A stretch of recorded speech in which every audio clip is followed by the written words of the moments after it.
सुखाचे आगर वापर कुमा देवीवर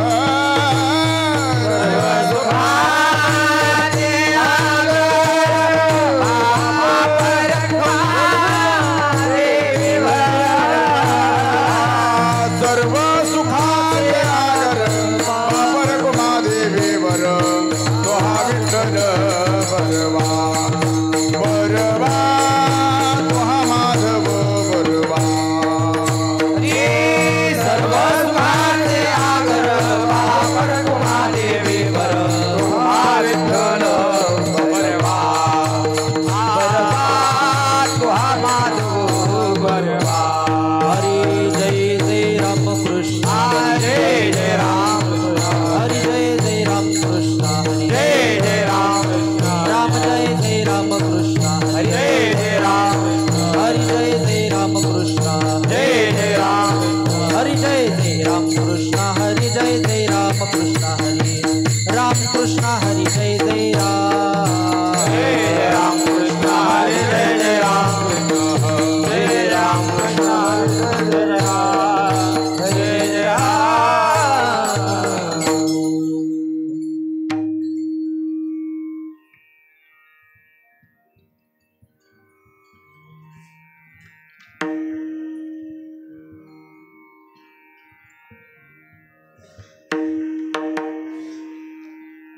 न होय निग्रह देहासी दंडन निग्रह देहासी दंडन न होय निग्रह देहासी दंडन होय निग्रह देहासी दंडन नवजे भूक तहान सहावली नवजे भूक तहान सहावली नवजे भूक तहान सहावली न होय निग्रह देहासी दंडन न होय निग्रह देहासी दंडन न होय निग्रह देहासी दंडन होय निग्रह देहासी दंडन नवजे भूक तहान सहावली नवजे भूक तहान सहावली नवजे भूक तहान सहावली तरी नित्य नित्य करी आळवण नित्य नित्य करी आळवण तरी नित्य नित्य करी आळवण नित्य नित्य करी आळवण माझा अभिमान असो द्यावा माझा अभिमान असो द्यावा माझा अभिमान असो द्यावा नाही विटाळली काया वाचा मन विटाळली काया वाचा नाही विटाळली काया वाचा मन विटाळली काया वाचा मन संकल्पाने भिन्न आशेचिया संकल्पाने भिन्न आशेची संकल्पाने भिन्न आशेची तरी नित्य नित्य करी आळवण नित्य नित्य करी आळवण तरी नित्य नित्य करी आळवण नित्य नित्य करी आळवण माझा अभिमान असो द्यावा माझा अभिमान असो द्यावा माझा अभिमान असो द्यावा तुका म्हणे भवसागरी होता म्हणे भवसागरी होता तुका म्हणे भवसागरी होता म्हणे भवसागरी होता करावया आधार इच्छित असे करावया आधार इच्छित करावया आधार इच्छित तुका म्हणे भवसागरी होता म्हणे भवसागरी होता म्हणे भवसागरी होता म्हणे भवसागरी होता करावया आधार इच्छित असे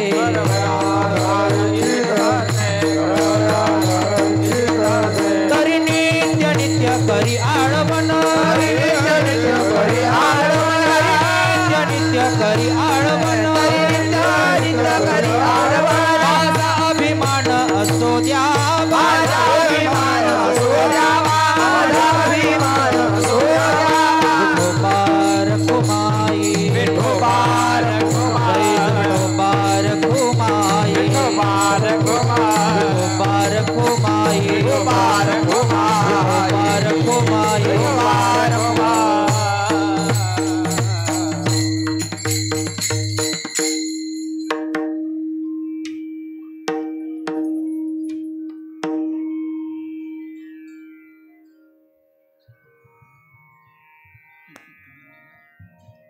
न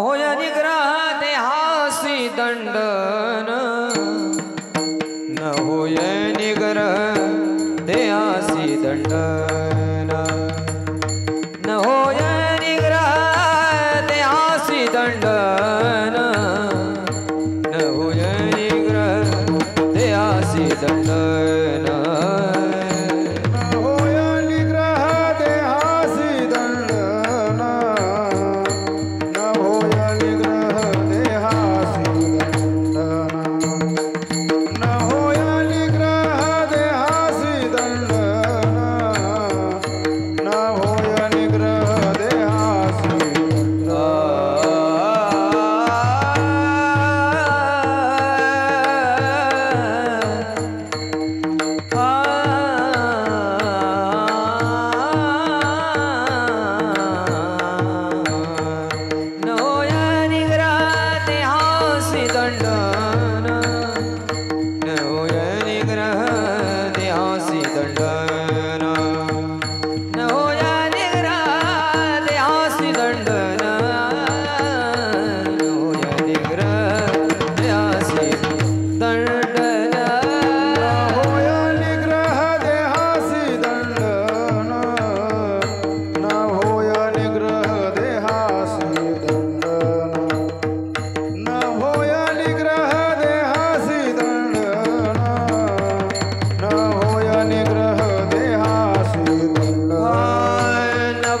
भुकतान सहावली नवजे भुकतान सहावली नवजे भुकतान सहावली नवजे भुकतान सहावली तरी नित्यानित्य करी आडवन तरी नित्यानित्य करी आडवन तरी नित्यानित्य करी आडवन तरी नित्यानित्य करी आडवन नवजे भुकतान सहावली नवजे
माझा अभिमान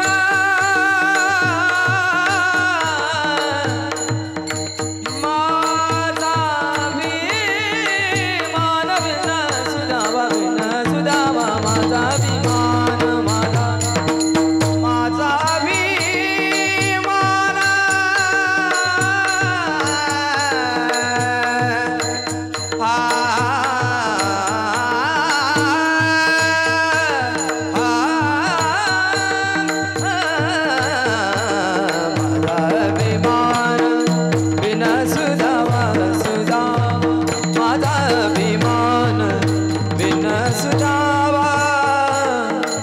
माझा अभिमान बिन सुदामा माझा अभिमान बिन सुदामा बिन सुदामा तरी नित्यानित्य करियाडवन तरी नित्यानित्य करियाडवन तरी नित्यानित्य करियाडवन तरी नित्यानित्य करियाडवन माझा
न होय निग्रह देहासी दंडन, न होय निग्रह देहासी दंडन, न बजे भुकताहा न सहावली, तरी नित्य नित्य करी आळवण, माझा अभिमान असो द्यावा, नाही विटाळली काया वाचा मन, नाही विटाळली काया वाचा मन, संकल्पाने भिन्न अशेचिया, तरी नित्य नित्य करी आळवण, माझा अभिमान असो द्यावा. तुका म्हणे भव, तुका म्हणे भव सागरी उतार, करावया आधार इच्छितसे, तरी नित्य नित्य करी आळवण, माझा अभिमान असो द्यावा. पांडुरंगा करू प्रथमान मन, दुसरे चरण संताचे या, दुसरे चरण संताची या. पांडुरंगा करू प्रथमान मन, दुसरे चरण संताची या, दुसरे चरण संताची या. त्यांच्या कृपादाने कसे गाविता,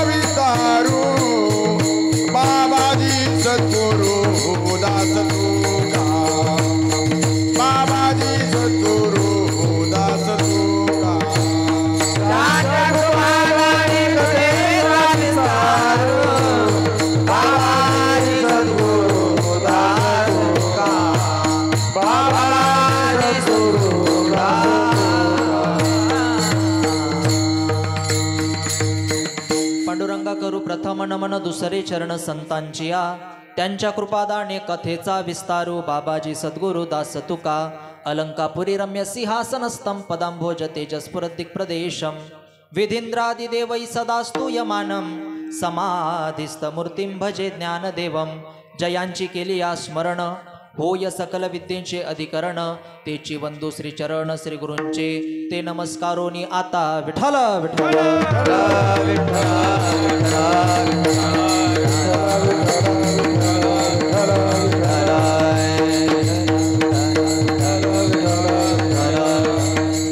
न होय निग्रह देहासी दंडन, न होय निग्रह देहासी दंडन, न वजे भुकताहा न सहावली, तरी नित्य नित्य करी आळवण, माझा अभिमान असो द्यावा. प्रस्तुत प्राप्त प्रसंगी प्राप्तस्थळी कीर्तन रूपी सेवेकरता निवडलेला अभंग, देहूचे सुप्रसिद्ध वैराग्यराज मूर्तिमंत पुतळे असणारे, आपणास सगळ्यांच्या सुपरिचित असणारे जगद्गुरु तुकोबाराय यांचा 4 चरणाचा अतिशय चिंतनीय असा अभंग, इंद्रियांच्या संबंधाने देवाची प्राप्ती करून देणारा अभंग, तुम्हा सर्वांच्या सेवेकरिता आता आयोजित करावेला आहे. विठ्ठल विठ्ठल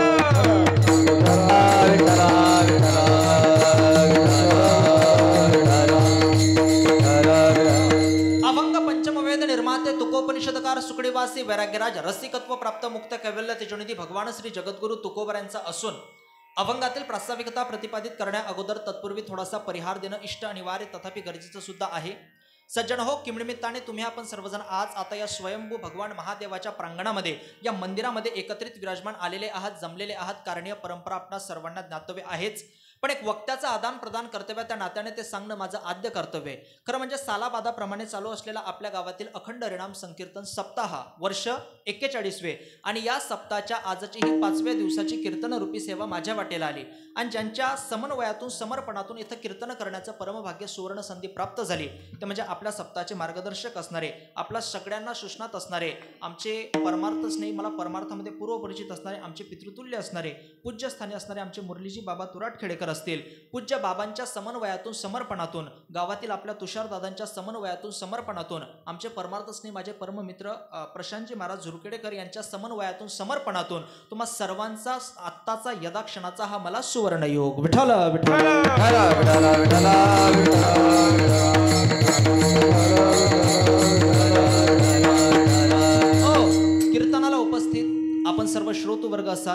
उत्कृष्ट प्रकारे मला ज्यांनी गायनाला पहिली साथ केली आदरणीय आमचे उमेशजी महाराज असतील, परमार्थमध्ये मला पूर्वपरिचित असणारे आमचे पूज्यस्थानी असणारे राजेंद्रजी महाराज असतील, रसिकांना फुलांच्या नावेत बसून त्यांच्या हृदयाची तार छेडणारे असे असणारे गोड आवाजाचे धनी आमचे पूज्यस्थानी असणारे आमचे मुरलीधरजी बाबा तुराटखेडेकर असतील.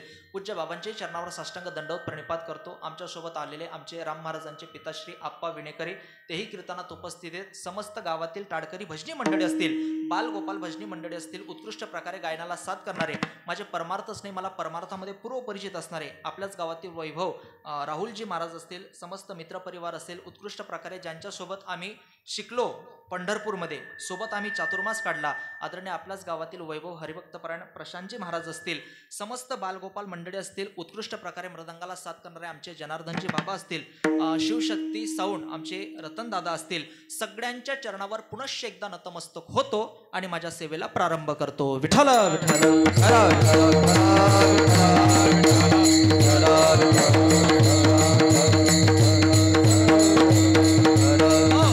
सज्जन हो, अभंग श्री संत जगद्गुरु तुकोबरायांचा आहे. जगद्गुरु श्री तुकोबराय या अभंगातून आपली स्थिती प्रतिपादित करतात. तुकोबराय वस्तुस्थितीची अलिप्तता येता. आता जीवन जगत असताना तुम्हा आम्हाला प्रत्येकाला दोन पद्धतीने जीवन जगल्या जातं. पहिलं स्थितीत्मक जीवन जगल्या जातं आणि दुसरं वस्तुस्थितीत्मक जीवन जगल्या जातं. प्रपंच आणि परमार्थाचा समन्वय साधणारे आपण सर्वजण प्रपंचवादी लोक आहोत आणि त्यासाठी देवाने ईश्वराने तुम्हा आम्हाला प्रत्येकाला निसर्गाने दत्तदान दिलंय किंवा निसर्ग दत्तदान दिलंय, त्याचं नावे मानवी शरीर. सज्जन हो, याच देहाच्या माध्यमातून तुम्ही आपण सर्वजण तिमिरातून तेजाकडे, अंधकारातून प्रकाशाकडे, रात्रीतून दिवसाकडे, इहलोकातून परलोकाकडे, भ्रमाज्ञानातून प्रमाज्ञानाकडे, बद्धतेतून मुक्ततेकडे, जीवनिशीतून शिवनिशीकडे, अर्थातच या नश्वरातून त्या ईश्वराकडे प्रवास करून देणारं जगातलं एकमेव पवित्र साधन जयानाम मानवी शरीर. विठ्ठल विठ्ठल.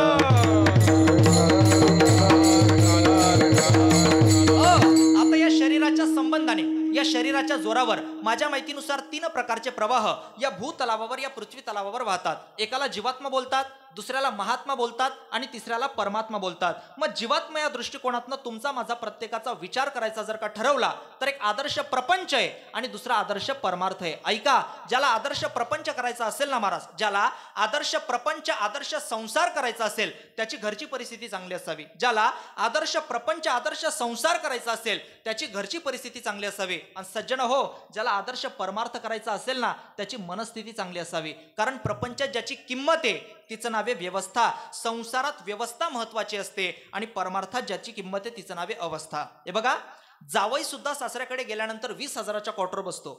जावई माहिती आहे सगळ्यांना? जावई सुद्धा सासऱ्याकडे गेल्यानंतर 20,000च्या क्वार्टर बसतो. ही झाली संसारातली, प्रपंचातली व्यवस्था. पण 150 एकर जमिनीचा मालक सुद्धा आळंदी ते पंढरपूर पायीवारीमध्ये नांगरलेल्या शेतात झोपतो ना, ही झाली आपल्या परमार्थातली अवस्था. मग ऐका, ज्याला आदर्श प्रपंच करायचा असेल, ज्याला आदर्श संसार करायचा असेल त्याच्या संसारात विसंगती नसावी. आणि सज्जन हो, ज्याला आदर्श परमार्थ करायचा असेल ना त्याच्या परमार्थात कुसंगती नसावी. विठ्ठल विठ्ठल.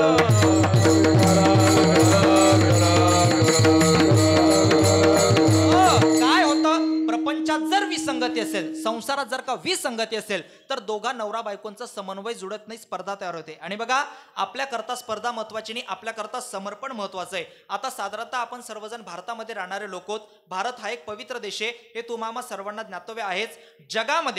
जगामध्ये नामाधिकरणामध्ये जितकं प्राधान्य कुठल्याच देशाला दिलं जात नाही ते आपल्या भारत देशाला दिलं जातं. या देशाचं पहिलं नावे अजनाब वर्ष, या देशाचं दुसरं नावे ऋतुपालद्य वर्ष, या देशाचं तिसरं नावे आर्यवर्त देश, या देशाचं चौथं नावे हिंदुस्तान, या देशाचं 5वं नावे इंडिया आणि या देशाचं 6वं नावे भारत. जगाच्या पाठीवर असा एकमेव देश भारत की ज्याला 6 प्रकारचे नाव आहेत. आता या भारत देशामध्ये आपण साधारणतः 35 ते 36 केंद्रशासित सहित सगळ्या राज्यांचा विचार करतो. त्याच्यामध्ये एक राज्य आहे, महान येते, त्याचं नाव आहे महाराष्ट्र. काय नाव आहे? महाराष्ट्र. बरं, महाराष्ट्राला महान का म्हणतात? संतांची भूमी. पण आमचे श्रीगुरु सांगतात महाराष्ट्रामध्ये 4 गोष्टी. 4 महाराष्ट्रामध्ये ज्ञानोबराय तुकोबराय सारखे संत. 1 महाराष्ट्रामध्ये गाथा ज्ञानेश्वरी सारखे महान ग्रंथ. 2 महाराष्ट्रामध्ये आपला वारकरी संप्रदायासारखा पंथ. 3 आणि महाराष्ट्रामध्ये पंढरपूरला पांडुरंग नावाचा भगवंत. ही महाराष्ट्राची विशेषता आहे. मग एकाने विचारलं, काय करतात तुमच्या महाराष्ट्रातले संत? तर ज्ञानोबराय तुकोबरायांसारखे संत लिहितात गाथा ज्ञानेश्वरी सारखे महान ग्रंथ. काय करतो तुमच्या महाराष्ट्राचा ग्रंथ दाखवतो आम्हाला वारकरी संप्रदायाचा पंथ. काय करतो तुमच्या वारकरी संप्रदायाचा पंथ? पंथ भेटतो आम्हाला पंढरपूरचा पांडुरंग नावाचा भगवंत. आणि कायक करतो तुमच्या पंढरपूरचा पांडुरंग नावाचा भगवंत. तर अनंत जन्म मरण दुःखाचा करतो अंत, शेवटी मूडपाया ज्ञानोबराय तुकोबरायांसारखे संत. मग महाराष्ट्राच्या मातीमध्ये तुम्हा आम्हाला प्रत्येकाला जीवन जगायचंय. मग महाराष्ट्रामध्ये आपण ज्या भागात राहतो ते म्हणजे जळगाव, धुळे, नंदुरबार, नाशिक. आपण सर्वजण उत्तर महाराष्ट्रीय लोक आहोत. सज्जन हो, आपल्या पलीकडे पश्चिम महाराष्ट्र. तुम्हाला माहिती आहे पश्चिम महाराष्ट्रातला सर्वात शेवटचा जिल्हा त्याचं नाव आहे सोलापूर. सोलापूर जिल्ह्यातला सगळ्यात शेवटचा तालुका त्याचं नाव आहे अक्कलकोट. आणि अक्कलकोट तालुक्यातलं सगळ्यात शेवटचं गाव, त्या गावाचं नाव आहे दुधनी. त्या गावापासून पुढे कर्नाटक बाउंड्री सुरू. कल्पना करा, मी नाही सांगत, तुकोबराय सांगतात गाथ्यात. त्या दुधनी गावाचा पोरगा आणि कर्नाटकची पोरगी, आता दोघांमध्ये होऊ नये जमू नये, जमलंच काय? लग्न. महाराष्ट्राचा पोरगा, कर्नाटकची पोरगी, दोघांचं लग्न जमलं. बरं, लग्नापर्यंत ठीक आहे ना, लग्नापर्यंत ठीक आहे ना. पण लग्नानंतर त्यांच्या संसारात विसंगती अशी झाली की तिला मराठी येईना आणि या भाऊला काही कर्नाटकी समजाना. मग काय झालं?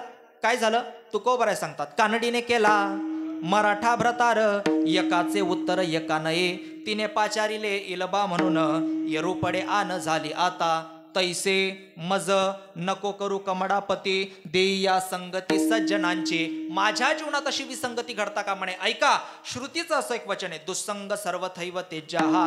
सर्वांगाने वाईटाची संगत महाराज आपल्याला त्यागात नेते. म्हणून माणसाच्या जीवनामध्ये विसंगती नसावी, माणसाच्या जीवनामध्ये कुसंगती नसावी, तर माणसाच्या जीवनामध्ये अशी सतसंगती असली पाहिजे. मनुष्याच्या जीवनात जर का सतसंगती असेल ना, तर नक्कीच माणसाचा जीवनाचा प्रवास हा उद्धाराच्या दिशेने गेल्याशिवाय राहत नाही. काय महाराजजी?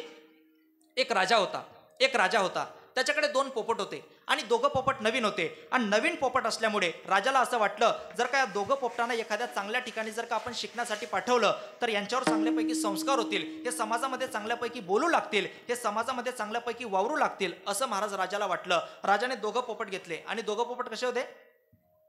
कसे होते? नवीन होते. कसे होते? नवीन होते. आणि नवीन पोपट कसा बोलतो? कसा बोलतो? Metro metro. कसा जनार्दन बाबा? Metro metro. कवा कवा तवा. हा जवा नवीन. पोपट बरोबर. सहस्रनाम पुढचे पाठाचे तुमचे. आणि पाठ करून ठेवायचं बरं बाबा. एखाद्या वेळेस अभंग, ओवी, ज्ञानेश्वरीतली ओवी पाठ नाही झालं चालेल, पण जवा नवीन पोपट लागला मिठो मिठो बोल, हे पाठ करून ठेवायचं. हे कामात येतं आपल्याला मरताना, लक्षात घ्या. मग राजाने महाराज 2 पोपट घेतले. आणि 2 पोपट घेतल्यानंतर राजा आपल्या राजवाड्याच्या बाहेर निघाला.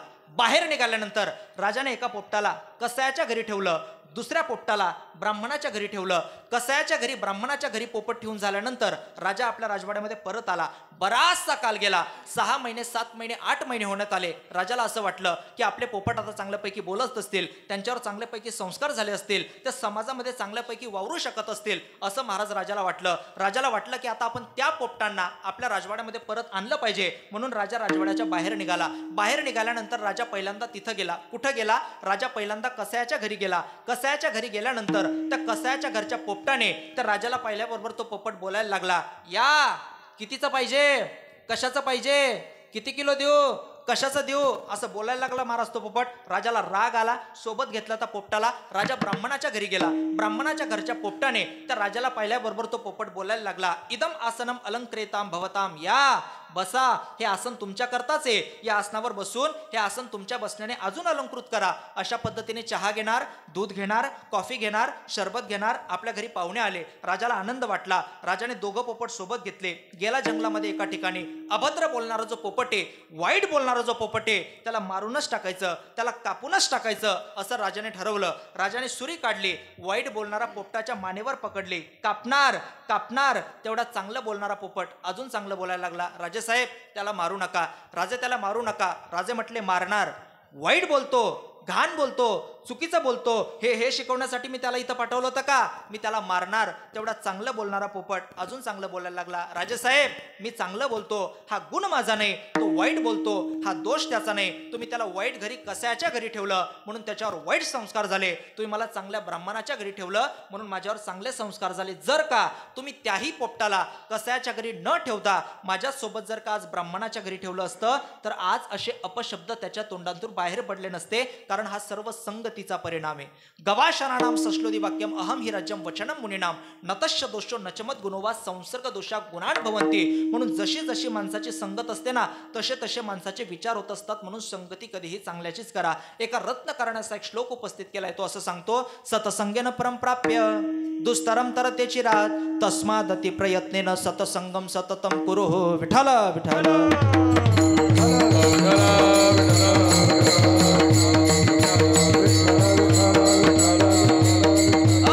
की मला सज्जनाच्या संगतीत जगायचंय.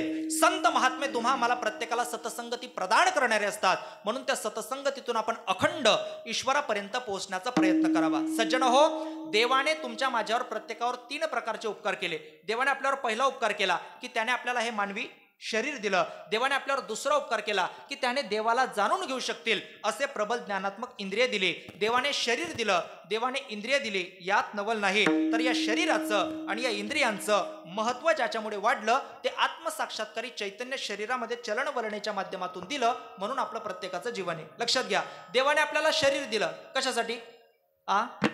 वडापाव खाण्यासाठी? मग कशासाठी? देवे दिला देह भजन गोमाता तोया झाला पाटा बाधिकेचा. तोया झाला पाटा बाधिकेचा.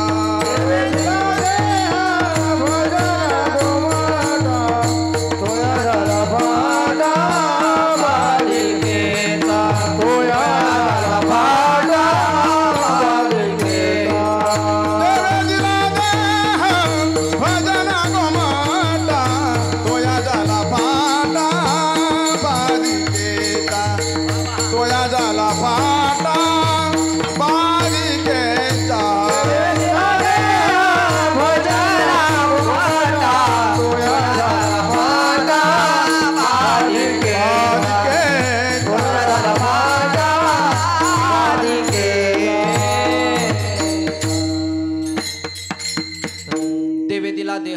भजना गोमटा तोया झाला फाटा बाधिकेचा. देवाने देह दिला कशासाठी? देवे भजना गोमटा देह दिला. पण आपण सर्वांनी फक्त आणि फक्त भोजना गोमटा केला. मग भोजन गरजेचं नाही का हो? नक्कीच. एका मदमस्त फकीराची अशी परिभाषा आहे. तो असं सांगतो, भोजन करने से शरीर को खुराक मिलती है. जी हा, भोजन करने से शरीर को खुराक मिलती है, लेकिन पगले भजन करने से दिल को खुराक मिलती है.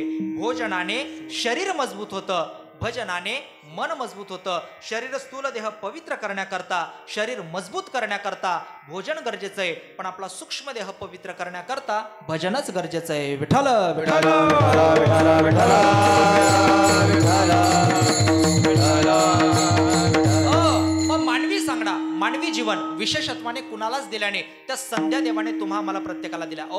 इतर प्राणी मात्रांपेक्षा सगळ्यात जास्त उपकार जर का महाराज देवाने कुणावर केले असतील ना तर ते फक्त आणि फक्त या मानवी देहावर केले. आता एकेका इंद्रियाची किंमत काय आहे दादा? एकेका इंद्रियाची किंमत काय? आता मेडिकलमध्ये जर का विचार केला, त्या आपल्या प्रत्येकाच्या डोळ्याच्या मागे 3 प्रकारच्या नसा असतात. इना, मीना आणि शिशिना. ती एक एक नस जर का चॉकअप व्हायला लागली ना तर 3 प्रकारचं दाखवते. एक नस अति लांबचं दाखवते, एक नस अति जवळचं दाखवते आणि एक नस बरोबर सेंटरचं दाखवते. ज्याची जशी चॉकअप झाली तसं त्याला चष्मा दिला जातो. एक नस जर का चॉकअप झाली तर डॉक्टर 1 लाख रुपये घेतात. मंदिरात बसलेला परमात्मा त्याने तुम्हा आम्हाला प्रत्येकाला 2 डोळ्यांमध्ये 6 लाखाच्या नसेस फुकट दिल्या, 6 लाख रुपये. एक किडनी जर का फेल झाली तर डॉक्टर 5 लाख रुपये घेतात. मंदिरात बसलेला परमात्मा त्याने तुम्हा आम्हाला प्रत्येकाला या शरीरामध्ये 2 किडन्या दिल्या, 10 लाख रुपये. अगोदरचे 6 आणि हे 10 किती? 16 लाख रुपये. एक दात जर का ऐन तारुण्याच्या उंबरठ्यावर पडला ना, तो जर का सोन्याचा बसवायचा म्हटला तर कमीत कमी 25,000 रुपये लागतात. 4 दात बसवायला 1 लाख रुपये लागतात. 8 दात बसवायला 2 लाख रुपये लागतात. 16 दात बसवायला 4 लाख रुपये लागतात. 32 दात बसवायला 8 लाख रुपये लागतात. आणि 64 दात बसवायला दुधाचे कोण पकडेल? मग 64 दात बसवायला 16 लाख रुपये लागतात. म्हणजे 16 लाखाचे दात महाराज भगवान परमात्माने आपल्याला फुकट दिले आणि आपण खुशालबूतवर रविवार कोण पाडले. देईल का तो आपल्याला परत? तो विचार नाही करणार महाराज. लक्षात घ्या. बरं, दाताचं एक वैशिष्ट्य आहे. बरं, दाताचं वैशिष्ट्य आहे, दाताला इंग्रजीमध्ये काय म्हणतात आता? तीत. काय म्हणतात? तीत. आणि त्याला ऑक्सफर्ड डिक्शनरीमध्ये अजून एक नाव आहे, डेन्थ सेरोडोनल. तीत म्हणजे दात आणि डेन्थ किंवा डेन्थ सेरोडोनल म्हणजे दहाड. इंग्रजीत त्याला 2च प्रकारचे नाव आहे, पण मराठीत असं नाही. मराठीत त्याला 6 प्रकारचे नाव आहेत. किती? दातांना 6 प्रकारचे नाव आहेत. हे जे 2 समोरचे दात येतात ना, यांना पटाशीचे दात म्हणतात.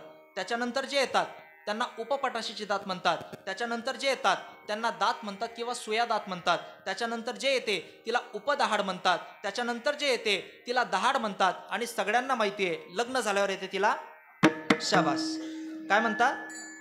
अक्कलदाढ म्हणतात. खरं म्हणजे मुरली बाबा, मला कधीच खरं वाटत नाही की माणसाला अक्कलदाढ येते म्हणून. लग्नानंतर माणसाला फक्त दहाड येते. काय येते लग्नानंतर?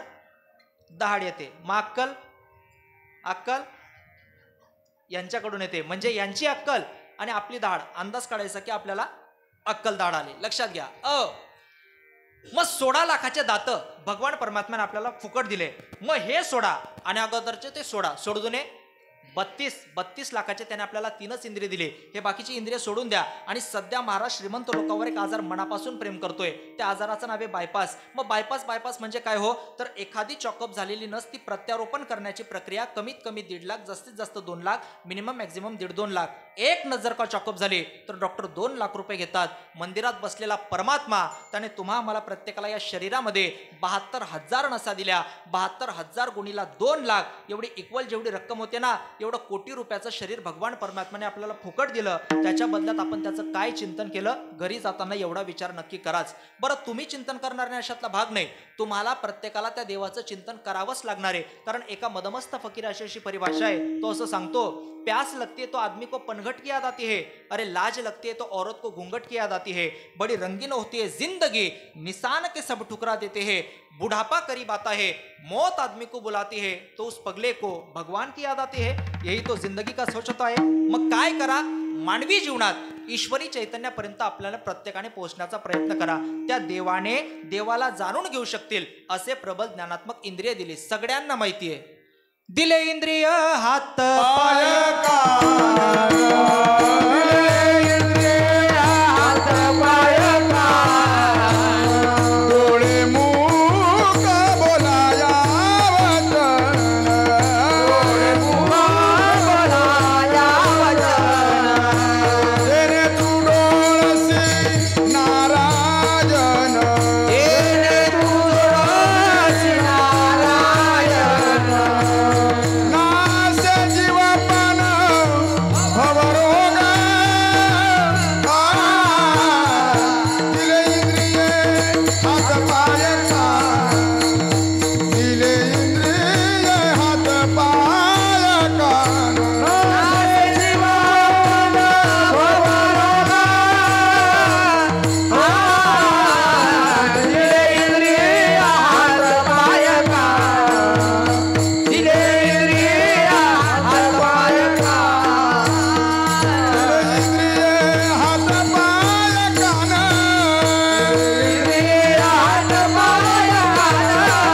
डोळे मुख बोलाया वचन,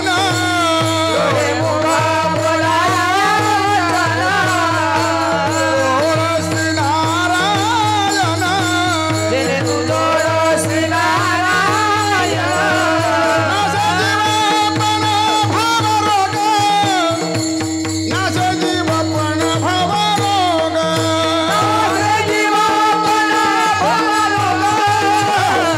नासे जीवपण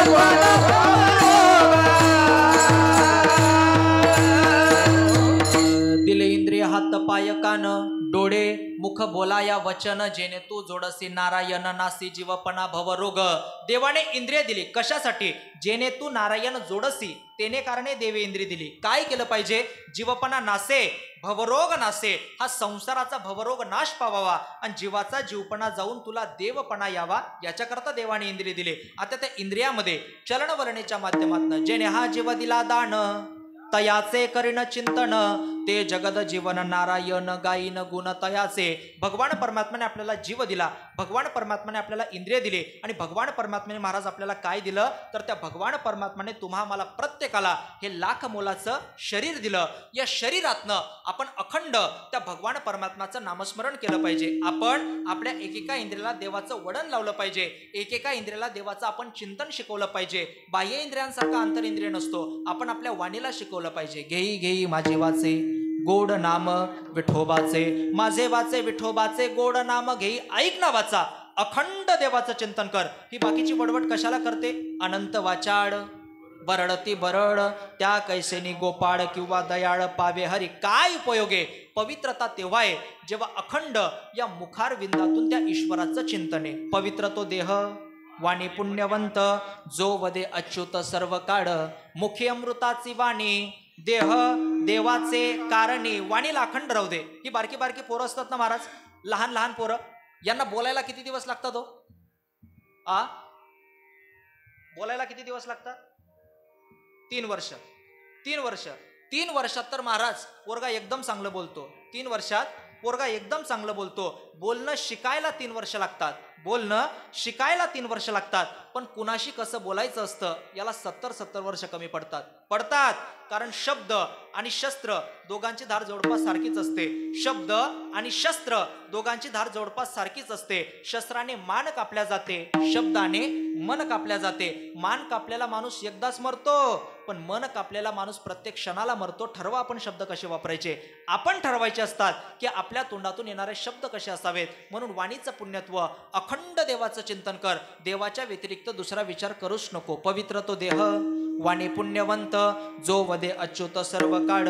मुखे अमृताची वाणी देह देवाचे कारणी. किंवा आपण सर्वजण सकाळी काकड्यामध्ये म्हणतोस ना, पुण्यवंत भावे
सज्जनांची नावे. सज्जनांची नावे घेता पुण्यवंत व्हावे. किंवा मग गीतेचा एक श्लोक आहे महाराज, अनुपरागतुटी श्लोक म्हणतात त्याला. संपूर्ण गीतेमध्ये तो असा एकटा श्लोक आहे की त्याला अनुपरागतुटी श्लोक म्हणतात. तो असा आहे, आश्चर्यवत पश्यति कश्चिदेन माश्चर्यवत वदति तथैव चान्य आश्चर्यवच्चैन मन्य शृणोति श्रुत्वापि न वेदन चैव कश्चित.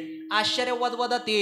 चला गाथा, गीता आणि गाथा एकमेकाचं बोट पकडतं. आश्चर्यवद वदति बोलावा विठ्ठल, आश्चर्यवत पश्यति पहावा विठ्ठल. किंवा आपल्या ज्ञानोबारांच्या परिभाषेमध्ये पवित्रची होय देह त्याचा पवित्रची होय देह त्याचा पवित्रची होय देह त्याचा पवित्रची होय. हरी पाठ कीर्ती मुखे जरी गाय, हरी पाठ कीर्ती मुखे जरी गाय, हरी पाठ कीर्ती मुखे जरी गाय, हरी पाठ कीर्ती मुखे जरी गाय. पवित्र देवाय देह दाता, पवित्र देवाय देह दाता, देह दाता. हरी मुखे म्हणा, हरी मुखे म्हणा, हरी मुखे म्हणा, हरी मुखे म्हणा.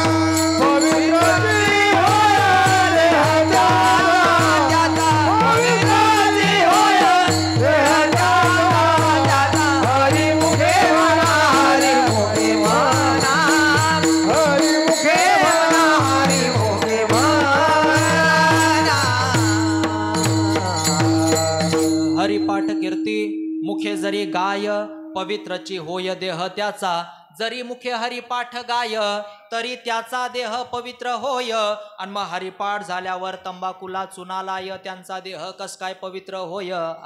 विशेषतः आहे ना महाराज, ज्या तोंडाने आपण ज्ञानोबराय तुकोबरायांचे अभंग गातो किंवा अभंग म्हणतो, त्याच तोंडाने जर का आपण विमल गुटखा तंबाखू विडी ओढायला लागलो तर पवित्रता टिकेल का हो? टिकणार नाही महाराज. लोक देव मानत नाही अशातला भाग नाही बरं. लोक देव मानतात पण पावित्र्याने मानत नाही. तुम्हाला कितीतरी उदाहरणं पाहायला मिळतील. तुम्ही फक्त सकाळी लवकर उठा, देवाच्या मंदिरात या, दर्शन घ्या, दर्शन घेतल्यानंतर एखादी ओट्यावर येऊन बसा आणि बसल्यानंतर फक्त लोकांना ऑब्झर्व करा. लोक जेव्हा देवाच्या दर्शनाला येतात ना तेव्हा पायातलं पायतन बाहेर काढतात आणि मग देवाच्या दर्शनाला जातात. का? त्यांना माहिती आहे पायात आहे ते चुकीचं आहे आणि मंदिरात येतो देव आहे. लोक देवाच्या दर्शनाला येतात तेव्हा तोंडातली विमल गुटखा तंबाखू विडी बाहेर फेकतात आणि मग देवाच्या दर्शनाला जातात. का? त्यांना माहिती आहे तोंडात आहे ते चुकीचं आहे आणि मंदिरात येतो देव आहे. लोक देवाच्या दर्शनाला येतात तेव्हा पायातलं पायतन बाहेर काढतात आणि मगच देवाजवळ जातात. का? त्यांना माहिती आहे मध्ये कोण आहे? देव आहे. फक्त असा एकच देव असतो काका की तो डायरेक्ट चपले सकट मंदिरात जात असतो, कारण तो नुसता देव नसतो. तर मग कोण असतो? शाबास, नवरदेव असतो. आणि मग लग्नाला 6 महिने झाले का मग त्याच्या ध्यानात येतं की आपण घरात आणलेला रसायन किती डेंजर आहे. मग तो त्याच्या साडूला फोन लावतो. कोणाला? साडूला. का हो? या कंपनीचा माल तर माझ्या अगोदर तुमच्याकडे येऊन गेला होता, तरी तुम्ही मला कसं काय पसू दिलं? मग तो तिकडून उत्तर देतो आणि कांच्या घाते मानी तो संतोष.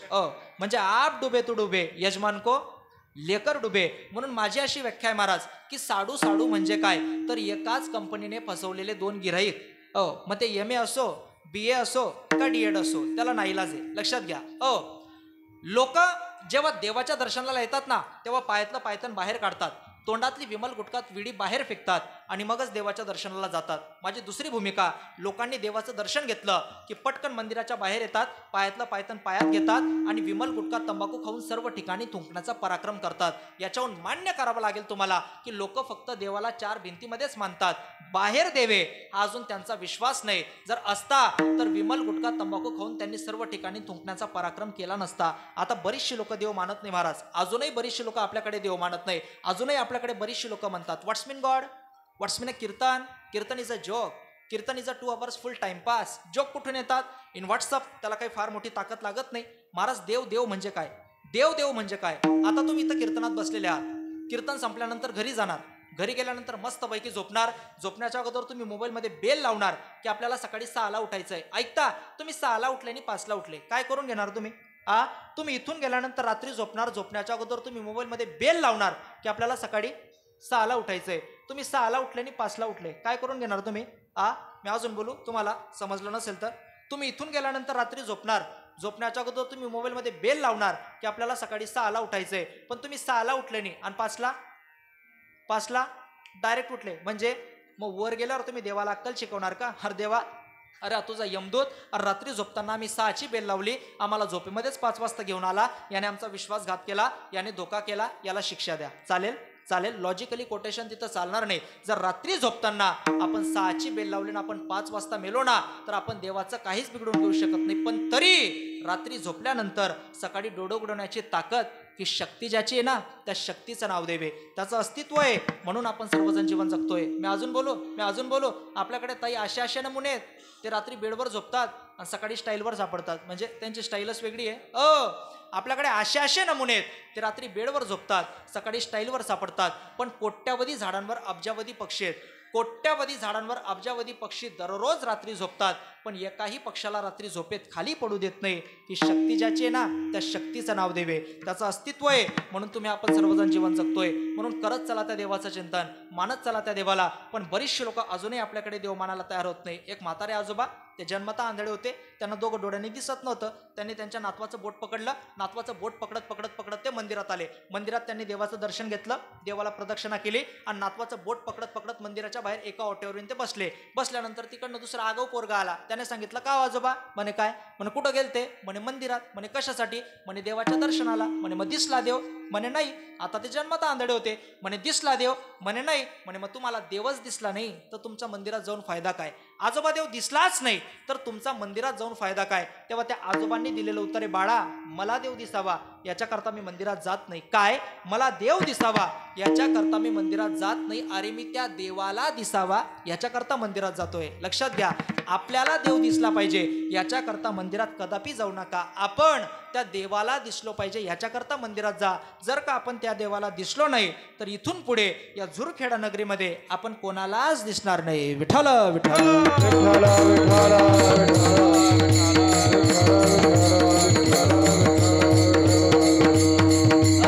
म्हणून करत चला देवाचं चिंतन, मानत चला त्या देवाला. पण बरीचशी लोक महाराज अजूनही देव मानायला तयार होत नाही. आता मला सांगा भौगोलिक दृष्टिकोनामध्ये पाण्याचं प्रमाण किती हो?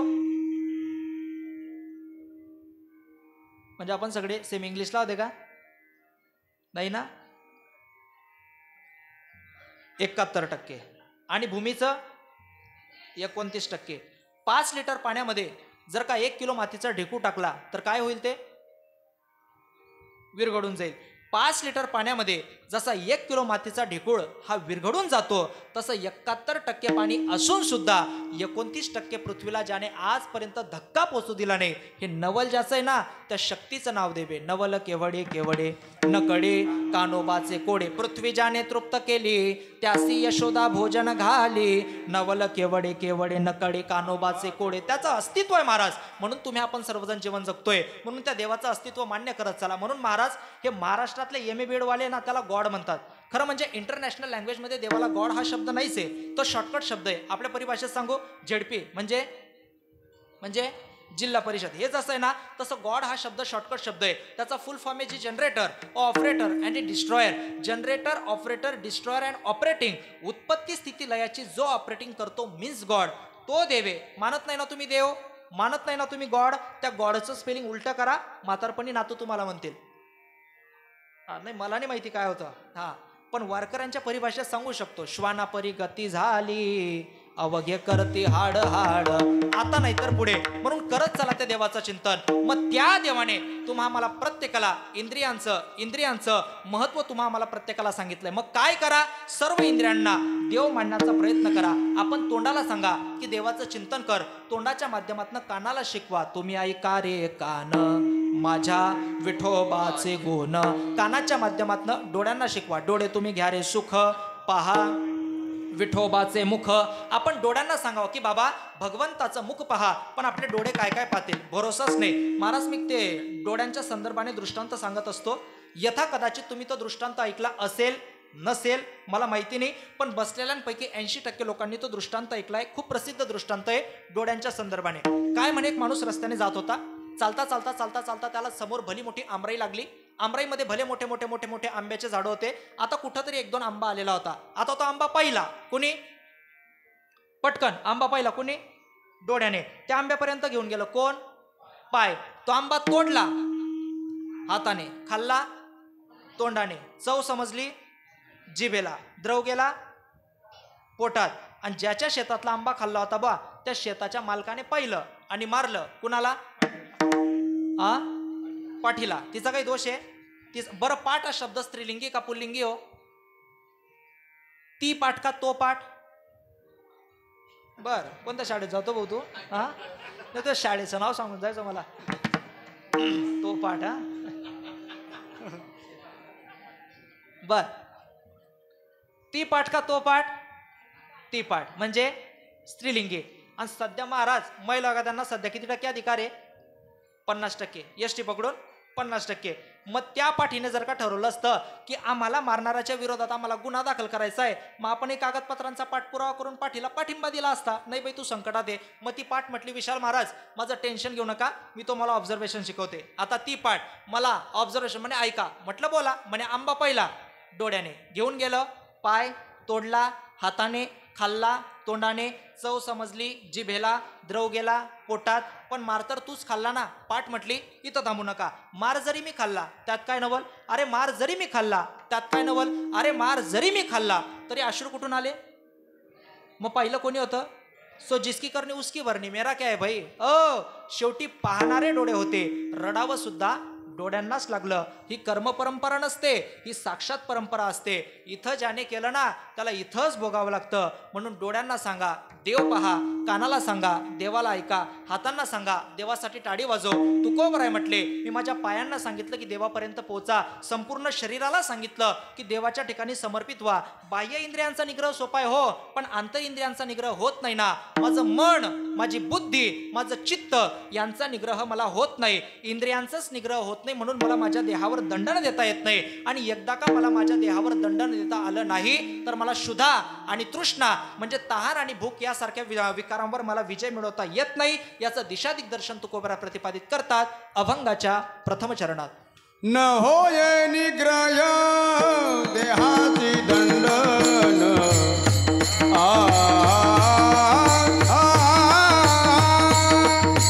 न होय निग्रह देहाची दंडन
दंडन नवजे भूकता न सहावली. तुकोबराय म्हणतात देवा मी प्रयत्न करतोय हो, बाह्य इंद्रियावरचा निग्रह सोपा आहे पण आंतर इंद्रियांचा निग्रह होत नाही ना. माझं मन, माझी बुद्धी, माझं चित्त यांचा निग्रह मला होत नाही. आता चित्ताचा निग्रह सहजासहजी महाराज माणसाला एकाएकी होत नाही. चित्ताची परिभाषा काय? चित्त एकाएकी माणसाच्या ताब्यात येत नाही. कारण ज्ञानोबरायांची हरिपाठातली परिभाषा काय? त्रिवेणी संगमी नाना तीर्थ भ्रमी चित्त नाही नामी तरी ते व्यर्थ. त्रिवेणी संगमावर जा, नाना तीर्थाचं भ्रमण करा, पण चित्ताची जर स्थिरता नसेल तर आपला काहीही उपयोग नाही. कल्पना करा, कल्पना करा, कधीच कीर्तनाला जात नाही. शेजारचा म्हटला म्हणे का रे, म्हणे चल ना आजच्या दिवस कीर्तनाला. तो म्हणे जाऊ दे रे भो, आपलं कीर्तनचं जमत नाही. तो म्हणे येड्यावानी करू नको, गावात सप्ताह बसलाय, विशाल महाराजांचं कीर्तन आहे, चल कीर्तनाला. तो म्हणे तुला नाही सांगितलं ना आपलं कीर्तनचं जमत नाही. तो म्हणे चल, आ म्हणे नाही. तो म्हणे चल, आ म्हणे नाही. तो म्हणे का बरं? तो म्हणे येड्या, आज जर कीर्तनाला आलं ना त्याचा एक फायदा असतो. म्हणे काय फायदा असतो? म्हणे शेवटच्या दिवशी काल्याचं कीर्तन झाल्यानंतर पहिल्या पंक्तीला बसायला टेन्शन येत नाही. म्हणे कस काय? नाही लोक म्हणतात म्हणे होते वो कीर्तनाला. म्हणे असं? म्हणे बरोबर. आले कीर्तनात, दोघंही कीर्तनात आले.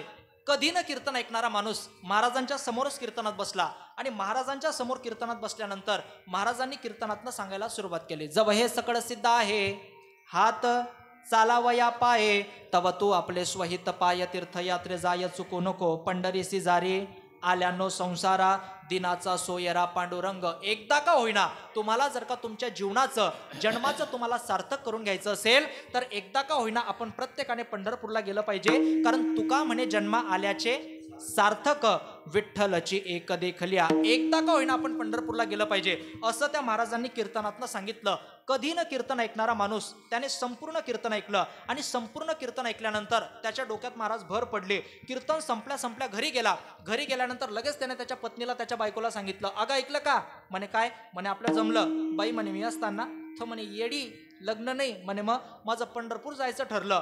बाई विचार करते, कधी गावातल्या मंदिरात जात नाही, कुठे खेडोपाडी यात्रा असली तिथं जात नाही, हरिपाठाला येत नाही, कथेला येत नाही, कीर्तनाला येत नाही, काकड्याला येत नाही आणि आज डायरेक्ट पंढरपूर जायची भाषा करतोय. म्हणजे नेमकी भानगड काय? मग त्याने सांगितलं, हे बघ मला काही माहिती नाही, मला सकाळीच पहिल्याच गाडीने पंढरपूरच्या दिशेने रवाना व्हायचंय. माझी काय बॅग सुटकेस असेल नसेल ते सर्व पॅक करून ठेव, मला पंढरपूर जायचंय. मग ठरल्याप्रमाणे त्याच्या बायकोने त्याची बॅग पॅक करून ठेवली. सकाळ झाली, याने स्नान केलं आणि जसा हा घरातून बाहेर निघाला तशी त्याच्या बायकोची विचारधारा सुरू झाली. बाई ग, आता झुरखड्याहून निघाले, आता कुठं असतील?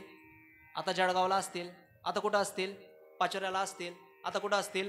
चाळीसगावला असतील, आता कुठं असतील? मनमाडला असतील, आता कुठं असतील? नगरला असतील, आता कुठं असतील? दौंडला असतील, आता कुठं असतील? कुरुडवाडीला असतील, आता कुठं असतील? करकमला असतील, आता कुठं असतील? दूध पंढरीला असतील, आता कुठं असतील? केला असेल पंढरपुरात प्रवेश, आता काय करत असतील? ठेवल्या असतील धर्मशाळेवर बॅगा, आता काय करत असतील? पॅन्ट बनेन टॉवेल घेतलं असेल, चंद्रभागेवर स्नानाला गेले असतील, चंद्रभागे स्नान तुका मागे हेची दान झाली असेल आंघोळ, आता काय करत असतील? आता नामा म्हणे प्रदक्षिणा, त्याच्या पुण्याना ही गणना झाली असेल प्रदक्षिणा, आता काय करत असतील? मस्तपैकी जेवण केलं असेल, छानपैकी ढेकर दिला असेल. हा सगळा विचार करते कोण? कोण?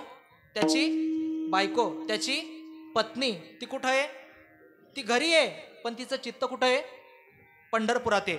ती घरी आहे पण ते चित्त पंढरपुरात आहे. आणि हे येडं पंढरपूरला जाऊन हे घरचं चिंतन करतंय. बापरे, आपण इकडे पंढरपूरला येऊन गेलो, घरी एक आपली म्हैस असते, तिचं ते पारडं ते बच्चं असतं आणि त्या बच्च्याने त्या पारड्याने जर का त्या म्हशीला पिऊन घेतलं तर संध्याकाळचं दूध आपल्या डेअरीवर जाणार नाही. म्हणजे ती घरी आहे पण तिचं चित्त पंढरपुरात आहे. आणि हा पंढरपुरात राहून जर का घरचं सांसारिक चिंतन करत असेल तर ज्ञानोबाराय म्हटले, त्रिवेणी संगमे नाना तीर्थभ्रमे चित्त नाही नामी तरी ते व्यर्थ. त्रिवेणी संगमावर जा, नाना तीर्थाचं भ्रमण करा, पण चित्ताची जर स्थिरता नसेल तर आपला काहीही उपयोग नाही. आणि म्हणून जगद्गुरु तुकोबाराय सुद्धा देवाला प्रार्थना करतात की माझे चित्त तुझे पायी राहो ऐसे करी काही. देवा असं काहीतरी करा ना की माझं चित्त हे तुमच्या चरणावर तुमच्या पायाजवळ असलं पाहिजे. तुकोबाराय म्हटले, देवा मी तुमच्याकडे काही जास्त मागत नाही, माझी एकच विनंती आहे की माझं चित्त अखंड तुमच्या चरणाजवळ असलं पाहिजे. काय महाराजजी? ते पातंजली प्रदीप नावाचा एक ग्रंथ आहे, त्याच्यामध्ये 2 पाद आहेत, एक समाधी पाद व दुसरा साधन पाद. त्याच्या एका पादामध्ये असा एक नियम दिलाय आपल्या चित्ताच्या संबंधाने, अथ योगानुशासनम योगश्चित्त वृत्ती निरोधा, की चित्ताच्या वृत्तीचा निरोध केल्याशिवाय आपण योगशास्त्रापर्यंत प्रवास करू शकत नाही. आता योग इतका सोपा आहे का बाबा? योग इतका सोपा आहे का? बरं, योगाच्या किती पायऱ्या आहेत? यम नियम आसन ध्यान धारणा प्रत्याम. बरं, यम नियम ध्यान धारणा जाऊ द्या, आसन. आसन कसं असलं पाहिजे माणसाचं? मिनिमम कीर्तनापुरता तरी कसं बसलं पाहिजे? फ्रेश बसलं पाहिजे की नाही? तरी पहा काका, बरीचशी लोक अजूनही माझ्याकडे असे पाहत आहे जस काही एकनाथ शिंदेने पाठवलंय मला इथं, अरे जरा फ्रेश बसा. लक्षात घ्या, योगशास्त्र अतिशय कठीण, अतिशय कठीण. बरं, योगाच्या किती पायऱ्या आहेत? यम नियम आसन ध्यान धारणा प्रथम. यम नियम ध्यान धारणा जाऊ द्या, आसन. आसन कसं पाहिजे माणसाचं? कीर्तनापुरता कसं पाहिजे? आता ज्यांना कमरेचा, मणकेचा, गुडघ्याचा फिजिकली प्रॉब्लेम आहेत ती बिचारी लोक सोडून द्या, पण ज्यांचे हातपाय अजून चांगले आहेत ते सुद्धा कीर्तनात कुठे बसतं? कोणी तिकडे मागे भिंतीला टेका लावून कसं बसतं? आसन असतं. आसन असतं कीर्तनात, आसन असतं. जे आसनावर असतं तेच आसन असतं. कुठेही बसतं, कसंही बसतं, असं कुठे असतं? आसन असतं कीर्तनात, आसन असतं. ज्याला समजलं त्याला धन्यवाद, ज्याला नाही समजलं ना त्यांनी चहा पिल्याशिवाय जायचं नाही. शेवटी काय कीर्तन चालूच राहणार आहे, लक्षात घ्या. योगशास्त्र अतिशय कठीण. किती कठीण? अतिशय कठीण. कल्पना करा, गुड आहे, गुड काय आहे? गुड कसा असतो? गोड. हाताला कसा असतो? चिकट. हाताला कसा असतो? चिकट. घरी गेल्यानंतर प्रत्येकाने एक प्रयोग करा. गुड घ्या, गुड, त्याला चिकट करा आणि चिकट केलेला गुड याला काय म्हणतात? आ बरं जाऊ द्या, हे माहिती नाही तुम्हाला. पुढचा प्रश्न आपल्याला आता किती? आता हात तर सांगा, आता किती? 2. एका हाताला बोट किती? 5. एका बोटाला असल्या कांड्या किती? 3. अंगठ्याला किती? नीटपा, नीटपा मावशी.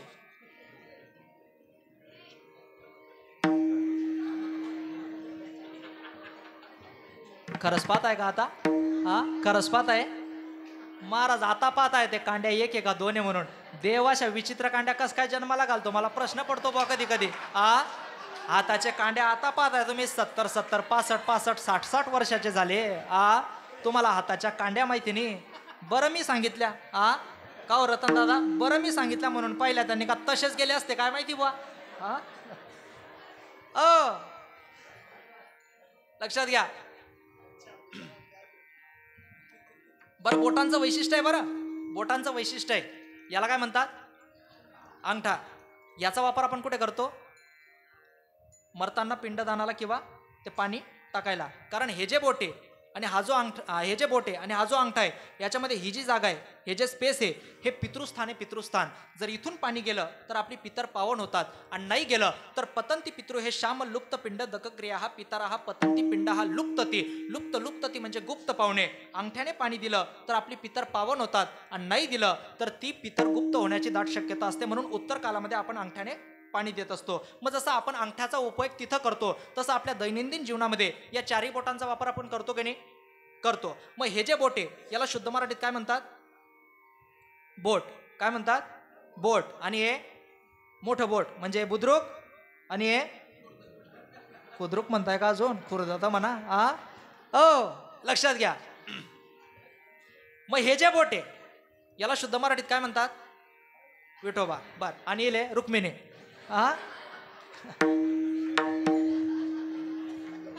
असं समोर बस उत्तर देणार मी उत्तर देतो, तुम्ही मला प्रश्न विचार. हे जे बोट आहे याला शुद्ध मराठीत काय म्हणतात? काय म्हणतात याला शुद्ध मराठीत? तर्जनी. काय म्हणतात? तर्जनी. याचा वापर आपण कुठे करतो? याला व्याकरणामध्ये संबंध दर्शक बोट म्हणतात. म्हणजे लांबच्या माणसाचा परिचय देताना आपण तो हे सर्वनाम वापरतो, जवळचा माणसाचा परिचय देताना हा ही हे सर्वनाम आपण वापरत असतो. आता व्याकरणामध्ये एकूण 9 सर्वनाम प्रवास करतात. हा ही हे जो तो कोण काय आपण स्वतः उद्या पुस्तकात पाहून घेऊ किती सर्वनाम प्रवास करतात. मग याला संबंध दर्शक बोट म्हणतात. त्याच्यानंतर हे 3 नंबरचं बोट याला शुद्ध मराठीत काय म्हणतात? मध्यमा. काय म्हणतात? मध्यमा. याचा वापर आपण कुठे करतो? सकाळी दात घासायला. पण कोलगेट आणि ब्रश आलं याने VRS मुदतपूर्व राजीनामा दिला. त्याच्यानंतर 4 नंबरचं बोट याला शुद्ध मराठीत काय म्हणतात? अनामिका. काय म्हणतात? अनामिक. याचा वापर आपण कुठे करतो? सकाळी देवपूजेला गंध लावायला. कारण हे बोट दुसरीकडे कुठे चालत नाही. आपला तर नियमच आहे, जी नोट कुठेच चालत नाही ते एक तर मंदिरात दानपेटीत चालते, नाही तर मग आमच्यासारख्या महाराजांच्या पाकिटात चालते. मग आमच्यासारखे हुशार कीर्तनकार आम्ही तिला पेट्रोल पंपवर चालवतो. लक्षात घ्या. त्याच्यानंतर हे शेवटचं बोट याला शुद्ध मराठीत काय म्हणतात? करांगडी. कनिष्ठिका. याचा वापर आपण कुठे करतो?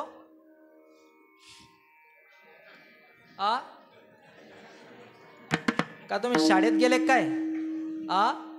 याचा वापर महाराज आपण एका चांगल्या कामासाठी करतो. एका मुलीने नेसलेला 5000चा भरजरी पैठणी शालू, त्या शालूच्या पदराचा काठ, आपल्या उपप्रावरणाचा काठ, दोघांची मारली गाठ. आता मंगलाष्टके संपलीत, सप्तपदी घ्यायची. 7 फेरे घेताना आपण कुठलं बोट पकडतो? करांगडी. आपलं शास्त्र पहा किती बारीक विचार करतं. अपरिचयाच्या पोरीसोबत अपरिचयाच्या पोरासोबत 7 जन्माचा संबंध जोडते, तिला म्हणतात करांगडी. आणि अंगठ्याने पाणी दिलं की जन्मदेत्या मायबापाचाही संबंध तुटतो, त्याला म्हणतात अंगठा. करांगडी संबंध जोडायचं काम करत असते, अंगठा हा संबंध तोडायचं काम करत असतो. मग या पद्धतीने आपण प्रत्येकाने 5 बोटांचा आपण प्रत्येक जण उपयोग करतो. मग बोला पटकन आता याला काय म्हणतात? अजून तिथंच आहेत का तुम्ही? बर. काय म्हणतात? कोंबे. आमच्याकडे कोपर म्हणतात. लक्षात घ्या. आणि याला गावठी भाषेत अजून एक शब्द आहे, डोरगोंबा. हा माहिती आहे तुम्हाला बरोबर. घरी गेल्यानंतर प्रत्येकाने एक प्रयोग करा. गुड घ्या, गुड त्याला चिकट करा आणि चिकट केलेला गुड इथं आपल्या कोपरला खुंब्याला लावा आणि तो चिटकवलेला लावलेला गुड आपल्या जिभेने त्याला चाटण्याचा किंवा खाण्याचा प्रयत्न करा. तो खाणं जितकं कठीण आहे, तो खाणं जितकं कठीण आहे तितका योग कठीण आहे, तितका योग कठीण आहे. कारण ज्ञानोबाऱ्यांची परिभाषा काय, जो योगाची आवाटा जे रिगाली गा सुभटा तया दुःखाचा चिवाटा भागा आला. योगाने काय करावे, तहाने तहानची पियावी, भुकेली या भूकची खावे, अहोरात्र व्हावे मवावा वारा. योगशास्त्र अतिशय कठीण. हा ते रामदेव बाबाने सोपा करून दिला ना, तो भाग सोडून द्या. म्हणून माझं नेहमी सांगणं असतं, ते रामदेव बाबाचा योग केला की जाड माणूस बारीक होतो, पण आपल्या ज्ञानोबाऱ्यांचा ज्ञानेश्वरीचा योग करायला माणूसच बारीक लागतो. रामदेव बाबाचा योग केला की जाड माणूस बारीक होतो, पण आपल्या ज्ञानोबाऱ्यांचा ज्ञानेश्वरीचा योग करायला माणूसच बारीक लागतो. आता माझ्यासारखा, आमच्या प्रशांत महाराजांसारखा असे आम्ही 2-4 बोटावर मोजण्या इतके नशिबान असतो. आम्ही दोघांचाही योग करत नाही तरी बारीक आहे. हा योग नाही, नुसता योगायोग आहे. नाही तर क्षेत्रफळ तर आम्हालाही वाढवा वाटतं, पण ते वाढत नाही. आम्ही करू काय? योगशास्त्र अतिशय कठीण. म्हणून ज्याला योगशास्त्रात प्रगती करायची असेल ना, त्याची चित्ताची स्थिरता हवी. आणि ज्याला अध्यात्मशास्त्रात प्रगती करायची असेल त्याची मनाची स्थिरता हवी. देवा चंचल मन, चंचलम हि मन कृष्ण प्रमाथी बलवदृढम तस्याहम निग्रहम मन्ये वायुरेव सुदुष्करम. हे कृष्ण मन चंचल, हे कृष्ण मन दृढ, हे कृष्ण मन प्रमाथी, हे कृष्ण मन बलवान. मनाचे 4 विकार आहेत. मन कसं आहे? प्रमाथी. मन कसं आहे? चंचल, जाता येता न लगे. वेड, अतिशय चंचल. मना इतकं चंचल कुणीच नाही. मनाचा स्पीड जगामध्ये आतापर्यंत तरी कुणालाच मोजता आला नाही. स्थिर नाही ते. कल्पना करा, कल्पना करा, आपले वडील पुणे किंवा मुंबई यासारख्या शहरात निघून गेले. संध्याकाळची वेळ झाली, सूर्यनारायण आईच्या उदरात गेले. वडिलांनी विचार केला की घरी पोराला भ्रमणभाष करावा. त्यांनी घरी महाराज पोराला संपर्क केला आणि संपर्कावर त्यांनी सांगितलं की बाळ, यथा कदाचित घरी येताना मला आज 8, 8:30, 9, 9:30, 9:45 किंवा 10 वाजू शकतील. तर तू एक काम कर, आपल्या गोठ्यात जा. आपल्या गोठ्यात गाईला परकृत बंधन केलंय, त्या परकृत बंधन केलेल्या गोमातेच्या जवळ जा आणि तिचा धारोषणता न्याय प्राप्त कर. म्हणजे म्हणे तिचा दुग्ध दोहनाचा कार्यक्रम कर. म्हणजे अरे म्हणे तिचं धार काढायचं काम कर. मग तो पोरगा त्या गाईच्या गोठ्यात गेला, त्याने तो धारोषणता न्याय प्राप्त केला. आता बरीचशी शब्द बाबा शुद्ध मराठीत बोलायचं म्हटलं ना, तर लोकांचा बजेट बसत नाही. आता मी जर का इथून म्हटलं भ्रमणभाष, 90% लोकांना समजणार नाही. मोबाईल म्हटलं की लगेच करंट लागेल. हा इफेक्ट आहे आजचा. आता बरीचशी लोक पितात बा आपल्याकडे अजीर्ण झाल्यावर. मी अजीर्ण झाल्यावरच म्हणतोय. काय पितो आपण अजीर्ण झाल्यावर? काय पितो? सोडा. काय पितो? सोडा. बरं, मग सोड्याला शुद्ध मराठीत काय म्हणत असतील?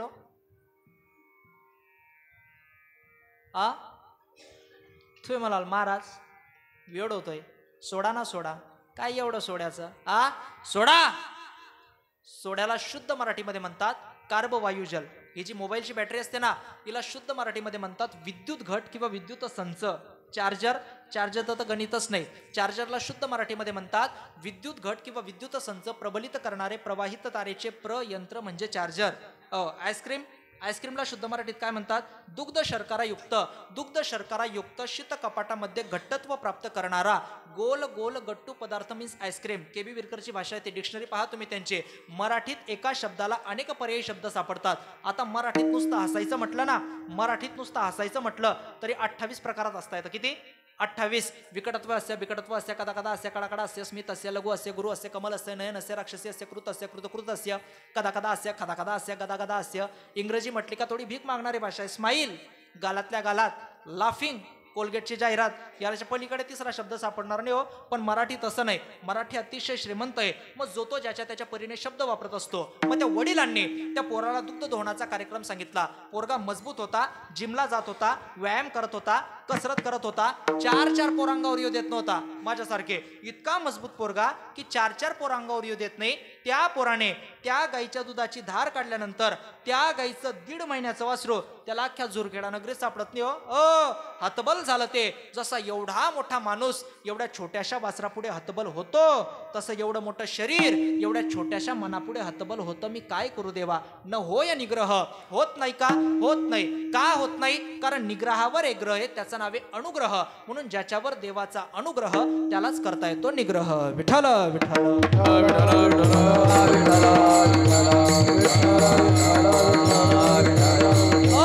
म्हणून अनुग्रहाशिवाय निग्रहापर्यंत तुम्हा मला प्रत्येकाला प्रवास करता येत नाही. म्हणून तुकोबराय सांगतात की मला माझ्या बुद्धीचा निग्रह करायचा आहे. म्हणून मी माझ्या बुद्धीला शिकवलं पाहिजे ना. दुर्बुद्धी ते म्हणा कदा न उपजो नारायणा मी माझ्या बुद्धीला शिकवलं पाहिजे, बुद्धीचे वैभव अन्य नाही दुजे, म्हणून शरीर तहान भूक याच्यावर मला विजय मिळवता येत नाही, ही अपूर्णता तुकोबराय देवाला सांगतात. आणि खरंय महाराज, माणसाने आपली अपूर्णता देवाला सांगावी, पण पूर्णता कधी सांगू नये. माणसाचे कार्य दिसावं, कार्यकर्ता दिसू नये, सेवा दिसावी, सेवक दिसू नये, भक्ती दिसावी, भक्त दिसू नये, कार्य दिसावं, कार्यकर्ता दिसू नये. काय कोण असेल मला माहिती नाही. आम्ही सकाळी लवकर उठतो, 3ला उठतो. 3ला उठायच्या अगोदर आमच्या आश्रमाच्या बाहेर सडा संमार्जन केलेलं असतं. आम्ही गंगेवरून स्नान करून येत नाही तोपर्यंत आमच्या पूजेकरता फुलं आणलेली असतात, हार तयार केलेली असतात. कोण करत असेल 1 दिवस 2 दिवस 4 दिवस 10 दिवस 15 दिवस 1 महिना चातुर्मास 1 वर्ष 2 वर्ष 4 वर्ष 5 वर्ष नाही हो, हजारो वर्ष कोण करत असेल तपास करावा लागेल. आणि तपास केला जातो. शबर कुलातली भिल्ल समाजाची एक कन्या, तिचं नाव आहे शबरी. शबरीची सेवा दिसते पण शबरी दिसत नाही. आणि परमार्थ याचाच आहे महाराज, सेवा दिसावी, सेवक दिसू नये, भक्ती दिसावी, भक्त दिसू नये. मग त्या शबरीला सांगितलं त्या गुरु महाराजांनी म्हणे, जा असा एक दिवस येईल की जगाचा बाप मर्यादा पुरुषोत्तम प्रभू श्री रामचंद्रजी तुझ्या घरी येतील. आणि आपल्या वारकरी संप्रदाय महाराज असा एक प्रगास सांगितला जातो की शबरीची उष्टीबोरं रामाने खाल्ली असतील का हो? उष्टीबोरं रामाने खाल्ली असतील? जरा चिकित्सक बुद्धीच्या लोकांना धक्काच पोचेल. आणि नसतील खाल्ली तर उच्चिष्टाचा भाग शिशुरला तो सेव. धर्मशास्त्र एकीकडे का सांगतं की उष्ट खाणं महापापे. धर्मशास्त्र काय सांगतं की एखादीच्या ताटात जेवला, आता सपोज मी तुमच्या घरी आलो, तुम्ही कपामध्ये चहा पितायत, मग ती उष्टी चहा तुम्ही मला देणार का? धर्मशास्त्र काय सांगतं? उष्ट खाणं महापापे. मग मर्यादा पुरुषोत्तम प्रभू श्री रामचंद्रजींना धर्मशास्त्र माहिती नसावं का? तरी त्यांनी उष्टी बोरं खाल्ली असतील का?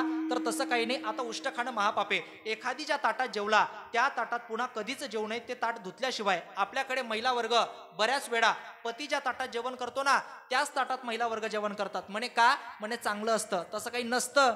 एका वेळेस 2 ताट धुण्याची तुमची जीवावर आलेली असते, म्हणून ती बेस्ट पॉलिसी असावी, लक्षात घ्या. मग उष्ट कशाला म्हणतात? जेवणाऱ्याच्या होटातून आणि बोटातून जे अन्नाचे कण ताटात पडतात त्याला म्हणतात उष्ट. जेवणाऱ्याच्या होटातून आणि बोटातून जे अन्नाचे कण ताटात पडतात त्याला म्हणतात उष्ट. आणि जे कण ताटाच्या बाहेर पडतात त्याला म्हणतात खरकट. ऐका, आमचे ज्ञानोबराय तुकोबराय आदी करून सगळे संत महात्मे भक्तीच्या ताटावर ब्रह्मरसाचं जेवण करत होते. आमचे ज्ञानोबराय तुकोबराय आदी करून सगळे संत महात्मे भक्तीच्या ताटावर ब्रह्मरसाचं जेवण करत होते. तेव्हा त्यांच्या ओठातनं जे अभंग बाहेर पडले ते बोटाने लिहिले गेले. ते अभंग आम्ही कीर्तनात वापरत असतो. उच्चिष्टाचा भाग शिशुरला तो सेव. उच्चिष्ट शब्दाची व्याख्या ही आहे, उच्चिष्ट शब्दाचा भाव हा आहे. मग शबरीची उष्टीबोरं रामाने खाल्ली असतील का? खाल्ले असतील. मी गीता प्रेस गोरखपूरचं एक पुस्तक आहे मानस पियुष म्हणून, त्या मानस पियुष ग्रंथाच्या आधारावर बोलतोय. त्या मानस पियुष ग्रंथामध्ये असा उल्लेख आलेला आहे, म्हणे तसं काही नाही. शबरी रानात जायच्या, बोर घ्यायच्या, बोर खायच्या, आंबट असलं फेकून द्यायच्या, गोड बोर असलं की ते संपूर्ण खाऊन घ्यायच्या. ते काही अर्ध करंड्यात ठेवायच्या अशातला भाग नाही, ते संपूर्ण बोर खाऊन घ्यायच्या. मात्र ती जी बोराची आठवडी आहे, ते जे बीज आहे ते मात्र एका करंड्यात जमा करायचे. कालांतराने वर्षा ऋतूचे दिवस आले. वर्षा ऋतू धोधो पाऊस पडायला लागला. शबरी आपल्या कुट्याच्या बाहेर आली. तिने कुट्याच्या बाहेर छोटे छोटे खड्डे तयार केले. तिने जे बीज आठवडी जमा केलं होतं त्या आठवडी तिने त्या खड्ड्यांमध्ये रोवायला सुरुवात केली. कालांतराने त्या आठवडीपासून मोठे झाड निर्मितीला आले. त्याच्यावर छोटे छोटे गोल गोड बोरं आली. ती बोर शबरीने त्या रामाला खाऊ घातली. मुळात त्या ते जे बोर शबरीने खाल्लं होतं ते बोर कसं होतं? गोड होतं. आणि त्या बोराची आठवडी सुद्धा कशी होती? गोड होती. कारण गोमट्या बीजाचे फळे ही गोमटे, शुद्ध बीजापोटी फळे रसाळ गोमटी. या संतोक्तीप्रमाणे शबरीने जे बोर खाल्लं होतं ते बोर गोड होतं आणि त्या बोराची आठवडी सुद्धा गोड होती. आणि त्या आठवडीपासून कालांतराने जे झाड निर्मितीला आलं त्याच्यावर जी बोरं आली ती बोरं सुद्धा गोड होती. ती बोरं शबरीने रामाला खाऊ घातली. पण त्या बोरीचा झाडाचा जन्म शबरीच्या उष्ट्या आठवडीपासून झाला होता. म्हणून परंपरेनुसार शबरीची उष्टी बोरं रामाने खाल्ली असा संदर्भ लावावा लागतो. सेवा दिसावी, सेवक दिसू नये, भक्ती दिसावी, भक्त दिसू नये. तुकोबराय सांगतात माझी अपूर्णता आहे ना की मला तहान आणि भुकेवर विजय मिळवता येत नाही, प्रयत्न करूनही मला इंद्रियांवर निग्रह मिळवता येत नाही. तुकोबराय सांगतात देवा एवढी बिकट परिस्थिती असताना सुद्धा तरी सुद्धा नित्य कालामध्ये मी तुझ्याच नामाची आळवण करतोय. श्री महाराज वर्णन करतात अभंगाच्या 2ऱ्या चरणात. तरी नित्य करी आळवण, तरी नित्य करी आळवण, तरी नित्य करी आळवण,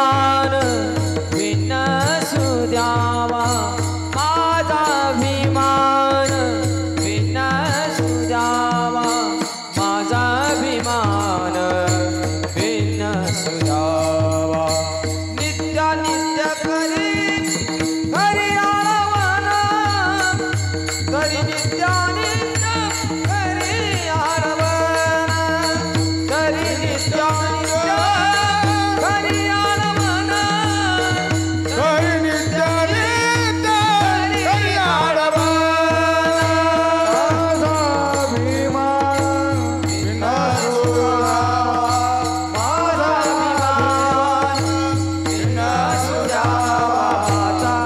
अभिमान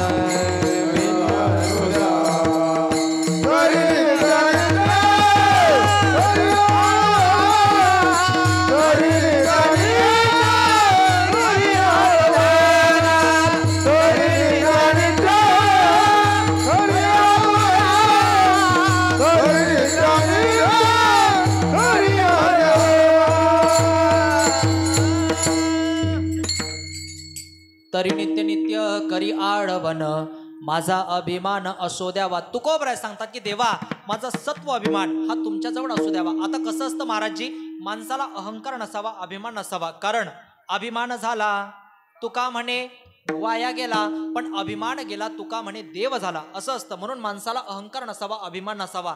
बासरी असते ना, बासरी, ते बासरीचं लाकूड जेव्हा तोडल्या जातं ना, तेव्हा अस्सल बासरी वाजवणारा माणूस पंचमीच्या दिवशी, सप्तमीच्या दिवशी, अष्टमीच्या दिवशी, नवमीच्या दिवशी आणि दशमीच्या दिवशी ते बासरीचं लाकूड कधीच तोडत नाही. जर दशमी, नवमी, अष्टमी, सप्तमी आणि पंचमीच्या दिवशी जर का ते बासरीचं लाकूड तोडलं ना, तर ती बासरी जास्त दिवस टिकत नाही, लवकरात लवकर किडते. म्हणे का बरं किडते? कारण या तिथींमध्ये मीपणा असतो, मीपणा. भाव पहा किती मोठा सांगितलाय. या तिथींमध्ये मीपणा असतो, मीपणा. म्हणून जो मी करत असतो ना, तो लवकर किडत असतो. कारण पंचमी, सप्तमी, अष्टमी, नवमी, दशमी आणि म्हणून जो मिमी करत असतो तो लवकर किडत असतो. म्हणून कुठल्याही लाकडाची बासरी तयार होत नसते.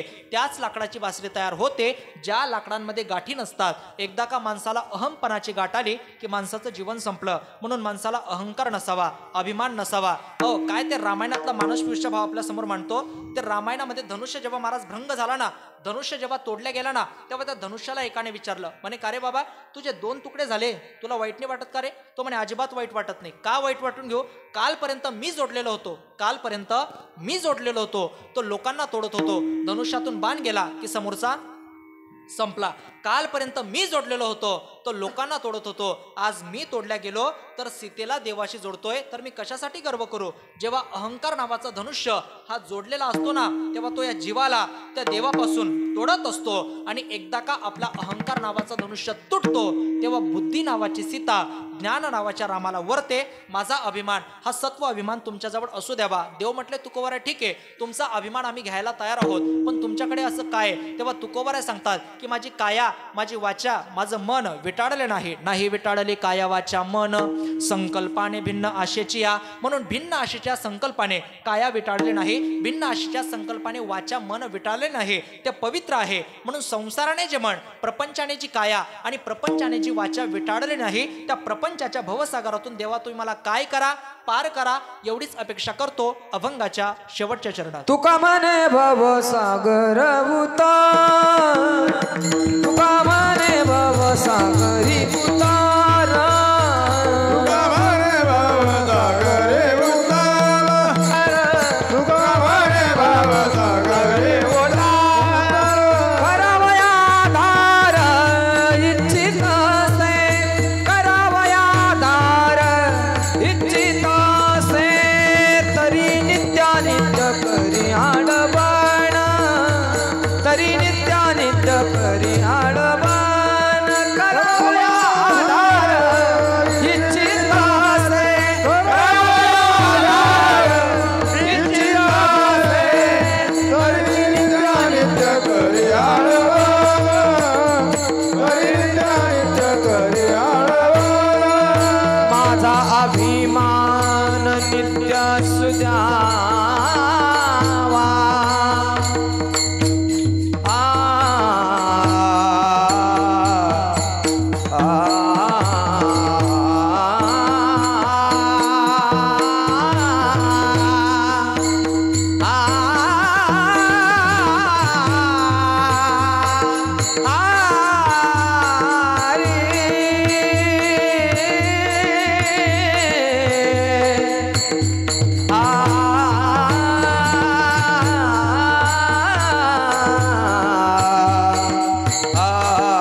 न होय निग्रह देहासे दंडन, न होय निग्रह देहासे दंडन, नवजे भुकतहा न सहावली, तरी नित्य नित्य करी आळवन, माझा अभिमान असो द्यावा.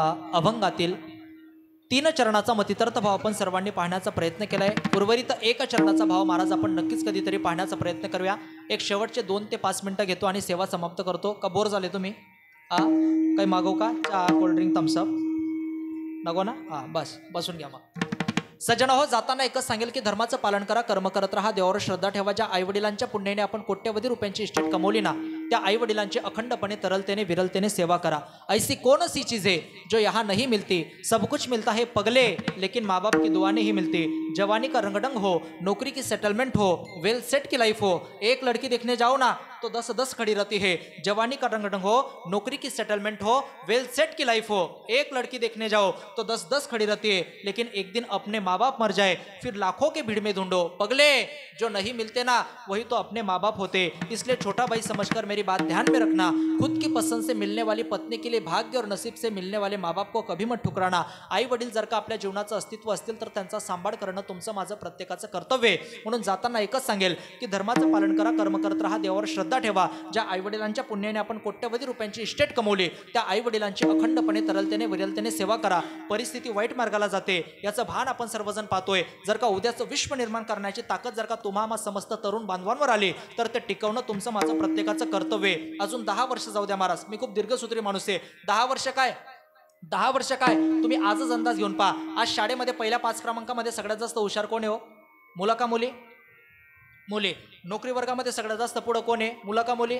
मुली. अभ्यासक्रमामध्ये सगळ्यात जास्त पुढं मुलं का मुली? मुली. मग आम्ही पोरं करतो काय? शेवटी विचार महाराज मला प्रत्येकाला करावा लागेल. आम्ही पोरं करतो काय? फक्त बसले बसले कमेंट पास ही आपली परिस्थिती आहे. लक्षात घ्या. अजून 10 वर्ष जाऊ द्या. किती? 10 वर्ष. 10 वर्षानंतर पोरगी तिच्या मैत्रिणीला फोन लावेल. का ग दीदी? काय ग? काय नाही ग, ते जुरखेडा असं आहे ना, एका पोराचा बाप महिन्यापासून फोन करतोय की एकदा या आमच्या दादूल पाहून जा, एकदा या आमच्या पिंटूल पाहून जा, एकदा या आमच्या दादूल पाहून जा. मग ती पोरगी मग ती म्हणते चालेल आपण पाहून येऊ त्याला दोघं तिघी मैत्रिणी कसा काय दिसतो बरं. आफ्टर 10 इयर्स 10 वर्षानंतर मग ती पोरगी 4 व्हीलरमध्ये येणार. आपला भाऊ दारात रांगोळी काढणार. पोरगी पाहायला येते म्हटल्यावर ती पोरगी घरामध्ये प्रवेश करणार. सोफा सेटवर 4 साकडा टाकून बसणार. मग आपला भाऊ पहिले पाणी घेऊन येणार, नंतर सरबत घेऊन येणार, नंतर पोहे घेऊन येणार. मग ती पोरगी आपल्या भाऊला शहाणपणा शिकवणार. का रे काय स्वयंपाक येतो का? मग आपला भाऊ नंदीबेल जगत मान हलवणार. कारण 10वी नापास, ती डबल PG, कार्ड बदललेला. मग याचं काम तिचं काम ड्युटीवर जाणं, याचं काम पोरं सांभाळणं. मग हा दुर्दैवी कार्ड जरी वाटत नसेल तर अजूनही वेळ गेलेले नाही. अभ्यासू वृत्ती तुमच्या माझ्या प्रत्येकाच्या अंतःकरणाला महाराज प्रत्येकाच्या अंतःकरणाला महाराज संस्पर्शित करणारी असली पाहिजे. अभ्यासू वृत्ती तुमच्या माझ्या प्रत्येकाच्या जीवनात असली पाहिजे. आणि खरोखर तुम्हाला आदर्श आणि अभ्यासू वृत्ती आदर्श जीवन जगायचं असेल तर आदर्श जीवन जगण्याकरता तुमच्या माझ्या प्रत्येकाच्या जीवनात छत्रपती शिवाजी महाराज आणि जगद्गुरु तुकोबाराय हे दोघंही तुमच्या माझ्या प्रत्येकाच्या डोळ्यासमोर असणं महाराज गरजेचं आहे. कारण छत्रपती शिवाजी महाराज आणि जगद्गुरु तुकोबाराय या दोघंही महापुरुषांच्या जीवनाची सांगड घालायची म्हटली ना तर योगायोगाने महाराज दोनही महापुरुषांचं जीवन लगभग सारखं आहे. छत्रपती शिवाजी महाराज आणि जगद्गुरु तुकोबाराय या दोनही महापुरुषांचं जीवन सारखं आहे. छत्रपती शिवाजी महाराज आणि जगद्गुरु तुकोबाराय या दोनही महापुरुषांचा जन्म एकाच जिल्ह्यामध्ये झाला, ते म्हणजे आपलं पुणे जिल्हा. योगायोगाने दोन्हींचंही कार्य समाजाचा वारसा घेण्याचं आहे. छत्रपती शिवाजी महाराजांच्या कंबरेवर भवानी तलवार आणि आमच्या जगद्गुरु तुकोबारायांच्या खांद्यावर वारकऱ्यांचा विना. या संस्कृतीचे जे बाधक असतील त्यांचा सर्वनाश केला आमच्या छत्रपती शिवाजी महाराजांनी. आणि या संस्कृतीचे जे तुमच्या माझ्यासारखे साधक असतील त्यांना तारण्याचं काम केलं आमच्या जगद्गुरु तुकोबारायांनी. योगायोगाने दोन्हींच्या एक जीवनामध्ये 2 स्त्रियांचा हस्तक्षेप आहे आणि दोन्ही स्त्रियांचं नाव एकच आहे. छत्रपती शिवाजी महाराजांच्या आईचं नाव आहे राष्ट्रमाता जिजाऊ आणि आमच्या जगद्गुरु तुकोबारायांच्या पत्नीचं नाव सुद्धा मासाहेब जिजाऊ. जर लहानपणे मासाहेब जिजाऊने छत्रपती शिवाजी महाराजांना खरोखर महाराज ते जर का PUBG दिला असता, ते फ्री फायर दिलं असतं तर छत्रपती शिवाजी महाराजांना हे वैभव निर्माण करता आलं असतं. लहानपणे आमच्या मासाहेब जिजाऊने छत्रपती शिवाजी महाराजांना कथा कीर्तन रामायण महाभारत ऐकवले, तेव्हा जाऊन कुठे छत्रपती शिवाजी महाराजांना हे वैभव निर्माण करता आलं. आणि आमच्या जगद्गुरु तुकोबाराय दुपारी भंडारा डोंगरावर भजनाला गेल्यानंतर त्यांच्या दुपारची न्याहारीची जेवणाची व्यवस्था जर का आमच्या मासाहेब जिजाऊंनी केली नसती तर आज गाथ्याच्या रूपात तुमच्या माझ्यासारख्या कदाचित लाखो लोकांचा आज 2 टायमाच्या जेवणाची व्यवस्था सुद्धा झाली नसती. हे वैभव त्या दोनही महापुरुषांनी निर्माण केलं. योगायोगाने दोन्हींचंही कार्य डोंगराला धरूनच आहे. छत्रपती शिवाजी महाराज शिवनेरी ते रायगड आणि आमच्या जगद्गुरु तुकोबाराय भंडारा ते भामचंद्र संबंध डोंगराचाच आहे. त्या दोनही महापुरुषांनी आपल्या कर्तृत्व शैलीने 17वं शतक इतकं अजरामर करून ठेवलंय की त्यांचं नाव माहिती नाही असा मनुष्य महाराज तुम्हाला शोधून सुद्धा सापडणार नाही. म्हणून महाराष्ट्रात राहणाऱ्या माणसाला काय माहिती नाही हा मुद्दा स्वतंत्र आहे. पण महाराष्ट्रात राहणाऱ्या माणसाला 4 नावं नेहमी माहिती पाहिजे. 1 विठोबा, 2 ज्ञानोबा, 3 तुकोबा आणि 4 शिवबा. ही 4 नावं ज्याला माहिती नाही अंदाज काढायचा की हे येडं महाराष्ट्रातलं नाही. लक्षात घ्या. आणि म्हणून अभ्यासू वृत्ती तुमच्या माझ्या प्रत्येकाच्या जीवनात असली पाहिजे. महाराजजी ज्या 16व्या वर्षी आपली पोरं दारू पिऊन नंगा नाच करून नसतात ना, त्या 16व्या वर्षी सचिन तेंडुलकर भारताच्या क्रिकेट टीममध्ये आला. ज्या 40व्या वर्षी आपल्याला साध्या स्लॅबच्या 10x20च्या 2 खोल्या बांधता येत नाही, त्या 40व्या वर्षी 2000 कोटींची प्रॉपर्टी घेऊन शिवाय भारतरत्न पुरस्कार घेऊन स्वाभिमानाने जीवन जगायला लागला नाव सचिन तेंडुलकर. या महाराष्ट्राने अजून एक महिला अशी दिली की स्वतःने स्वतःच्या क्षेत्रात स्वतःला इतकं झोकून दिलं तर लग्नाचा विसर पडला, संसाराचा विसर पडला, प्रपंचाचा विसर पडला. आणि त्या महिलेने स्वतःच्या क्षेत्रात स्वतःला इतकं झोकून दिलं तर परिणाम देशाच्या पंतप्रधानाला तिला भारतरत्न पुरस्कार द्यावा लागला. नाव स्वर्गीय लता मंगेशकर.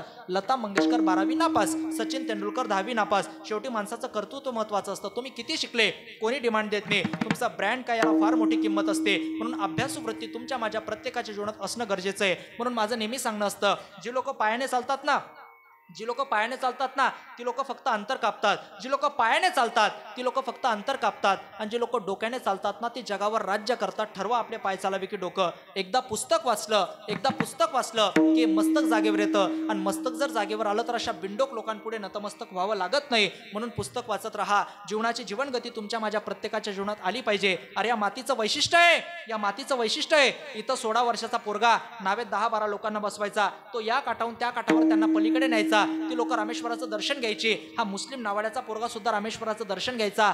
मुस्लिम होता पण धर्म त्याला कधी आडवा आलाच नाही. तो रामेश्वराचं दर्शन घ्यायचा. रामेश्वराच्या मंदिरामध्ये पुजारी होते पक्षी लक्ष्मण शास्त्री. ते लक्ष्मण शास्त्री नैवेद्य घ्यायचे. अर्धा नैवेद्य ते त्यांच्या पोराला द्यायचे, अर्धा नैवेद्य या मुस्लिम नावाड्याच्या पोराला द्यायचे. हा मुस्लिम नावाड्याचा पोरगा तो नैवेद्य खायचा.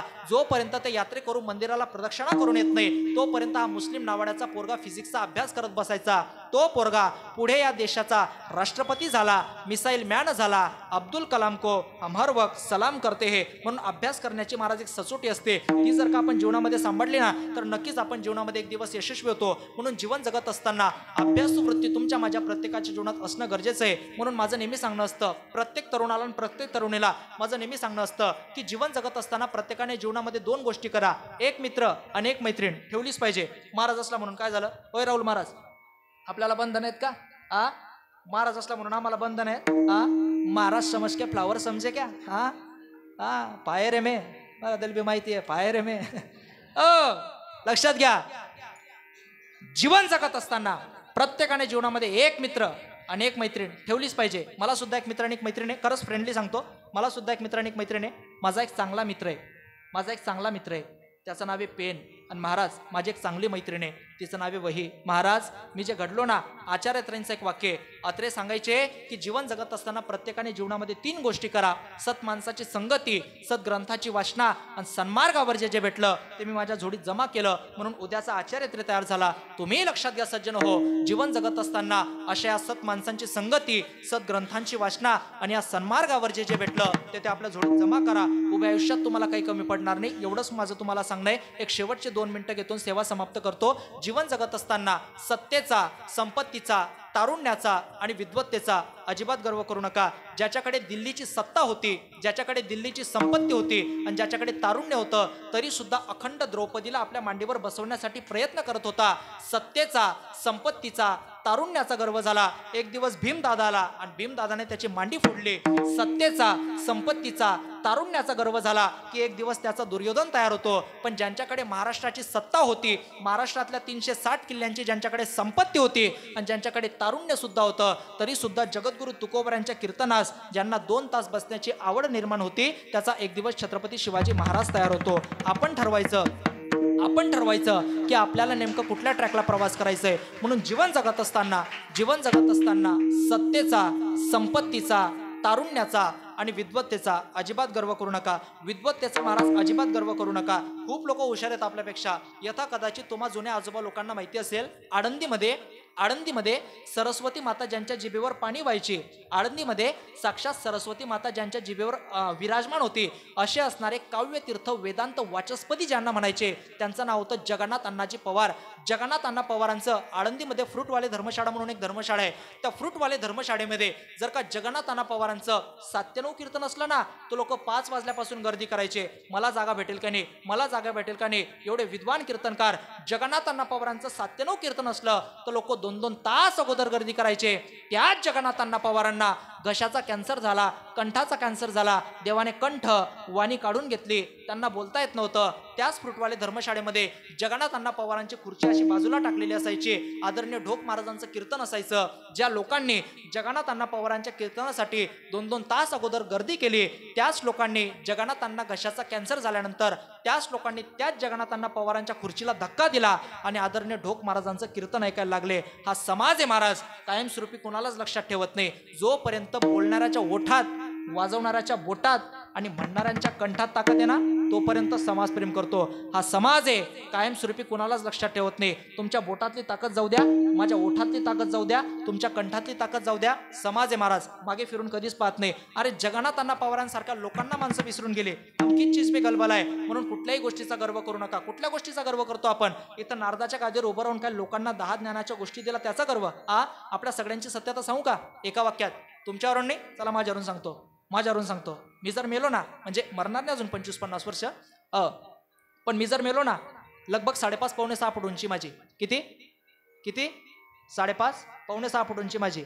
मी मेलो तर मला पेटवायला 6 फूट जमीन लागेल, माझ्या अंगावर ओढायला 6 फूट पांढरा कापड लागेल, 2 गज जमीन, 2 गज कपडा, 2 गज जमीन, 2 गज कपड़ा, 2 क्विंटल लकड़ी, 2 लीटर राकेल, 2 माचिस की तिलिया, 2 घंटे में खाक, बन गई तेरे राख. ए इंसान, बस यही तेरे औकात.